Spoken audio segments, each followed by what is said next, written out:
We're here in Eastbourne. It's the UKIP Party conference, day number 1. And one of our new speakers today is Neil Hamilton. Neil was a Member of Parliament for many years, a lifelong Conservative, and he and his wife Christine have just come back, I think, from the Edinburgh Fringe. So you've been back on the stage again this morning. Neil, a lifetime in the Tory party. Why UKIP? Well, I'm in favour of UKIP because I want to restore parliamentary democracy to this country. 2/3 of our laws are not made in Parliament with our elected representatives deciding whether we have something on the statute book or not, but by bureaucrats and ministers in Brussels. So we have a parliament of eunuchs, and I want to restore their balls to them. Well, that's pretty straightforward, and I think very UKIP, and I'm welcome on board. You know, that's terrific. I was, clearly as somebody with a colourful past and a very well-known person, we all drag with us little bits of baggage from the past. And I was being interviewed today by the BBC, and they said something that I thought was wrong. And they said, well, of course, isn't Hamilton going to be a problem to you? Wasn't he convicted of something back in the 1990s? Can you just please set the record straight so that we understand what really happened? Yeah. Well, I'm not Jonathan Aitken, I'm not Jeffrey Archer, I'm Neil Hamilton, and I have never been convicted of any criminal offence, and I've never been to prison. I was accused of taking cash for questions from Mohammed Fayed, the former owner of Harrods. I denied and deny those allegations, and I've been investigated by the Inland Revenue's top fraud-busting accountants in their Special Compliance Office in a 3-year investigation over 10 separate tax years, and I came out absolutely squeaky clean, not having had any illicit payments, so I didn't owe them any tax. And not only that, they looked over my expenses claims as an MP for 10 years, and every single one was regarded as legitimate. I don't think there are many of those still in the House who could claim that. Neil, thank you for setting the record straight. And Neil has gone a step further. He's put his hat in the ring to stand for the national executive of this party. And he came out last week in the Sunday Express. Very brave thing to do. Thank you. And he's told the world now that I'm out and proud. Very good. Thank you. With me now is Harry Aldridge. He's 25 years old, he's a member of UKIP, and most importantly, chairman of Young Independents, our youth wing. Harry, UKIP's image has always been a group of angry old men wanting to reclaim the empire, bomber command ties, lots of facial hair, disgusted at Tunbridge Wells, and 1 or 2 cartoonists over the years have portrayed UKIP to be like that. What on earth attracted a young person like you into joining a party with that image? Well, I joined in 2004, so a few years ago now, and it's fair to say the party did have that image, and the first conference I went to was very stereotypical. However, I think the party has changed now. What I found then, and it's still true now, is a bunch of people who believe very deeply and passionately in democracy and core values of freedom and liberty, and those kind of transcend that. And that is what is drawing increasing numbers of young people to the party today, of all different age groups as well, which is the big difference that we're starting to see in the last few years. But the European Union have tried very hard over decades to encourage, shall we say, young people to like the European Union. Monet professorships in universities, and I know literature from the age of 8 upwards saying how wonderful the European Union is. I encountered this myself a couple of times on parents' evenings. Do young people, what is your view? Do young people think the EU is a good thing, a bad thing? Do they view it as irrelevant? I think at best they're ambivalent. There are some people who think it's good because they see it as an international organisation. It's us doing our duty in the world, clubbing together with other countries. But those who do see past that, see a little bit more and read the papers and become aware of quite what it means and the impact it has.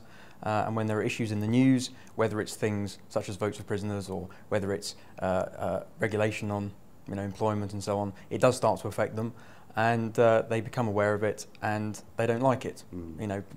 Young people tend to be idealistic and believe in democracy and freedom, and that, I think, is a message that's drawing them.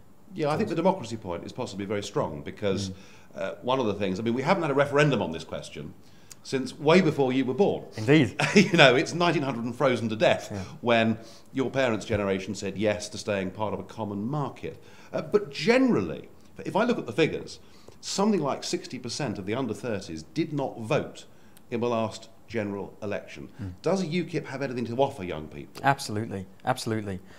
People don't vote, young people don't vote, because they see all the parties, the main parties, as the same. They see no difference. It doesn't matter who they vote for, they'll get the same government.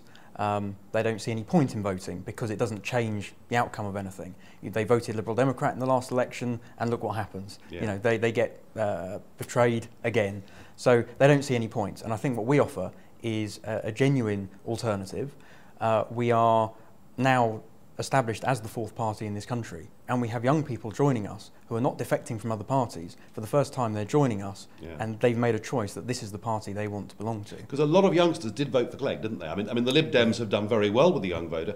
Give us some idea of Nick Clegg's popularity amongst young people at the moment. It's fair to say it's not high. I think it's, you know, there's a lot of angry feeling towards it. I don't think he'll be picking up those votes again next time. No. You know, young people feel very, very betrayed by it, and they want a party that will be able to deliver what it says.